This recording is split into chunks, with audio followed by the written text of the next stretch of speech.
नमस्कार मित्रांनो, मी ओम पाटील. घरात बसून बसून जाम कंटाळा आला तर म्हणून मी चाललेलो कुठंतरी. तुम्हाला पण नवीन ठिकाणी नेणार आहे आज. चला. आणि आज आहे गुढीपाडवा, तर आम्ही कुठेतरी चालला आहे. तुमच्यासाठी जाम सिक्रेट आहे. चला मग आता मी गाडी बुक केली आहे बघा. किती मस्त निसर्ग बघा. वा वा बघा, तुम्हाला पण मजा आली करायला. तुम्ही पण एक नंबर बोलणार बघा. गाड्या बिड्या मस्त घुमतात. आमची गाडी जाम फास्ट आहे आणि फुल स्पीडवर. चला आलो गाईस मी आता. चला गाईस, मी गाडीवरून आता उतरलो.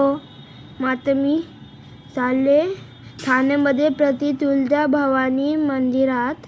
या बघा किती लोक आलेत. चला मी पहिले हातबी जोडून घेते, जरा देवाचे आले तर दर्शन घेऊन.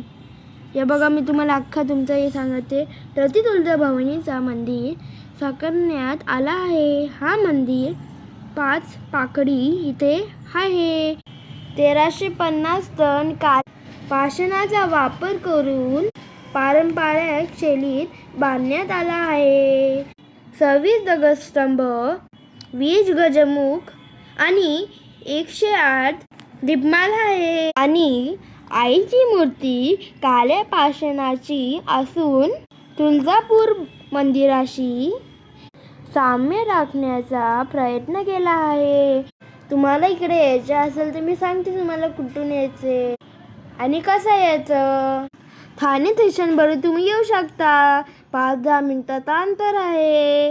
हा तुळजाभवानी मंदिर. आम्ही कॅब बुक करून आलो आहे. तुम्हाला जसं यायचं असेल तुम्ही येऊ शकता. आईच्या मूर्तीचं दर्शन घेऊन मन खूप प्रसन्न झालं आहे. इकडचं वातावरण बघून मला घरी जायचीच इच्छा नाही होत होती.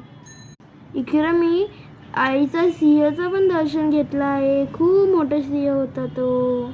मी आजूबाजूचा परिसर तुम्हाला दाखवतो. या बघा किती मोठं फुलांचं डेकोरेशन केलं आहे मंदिराला. या बघा किती लोक आलेत, भक्त बघा. आज गुढीपाडवा आहे म्हणून सगळी एवढं गर्दी केले. हे खाली बसले नाही, त्यांचे खूप मोठं. मी आईचं दर्शन घेण्यासाठी पुन्हा आत जात होतो. मला असं वाटत होतं की मी इकडेच बसून जाऊ. तुम्हाला माझा मिनी ब्लॉग कसा वाटला असेल तर लाईक, सबस्क्राईब, कमेंट्स करा.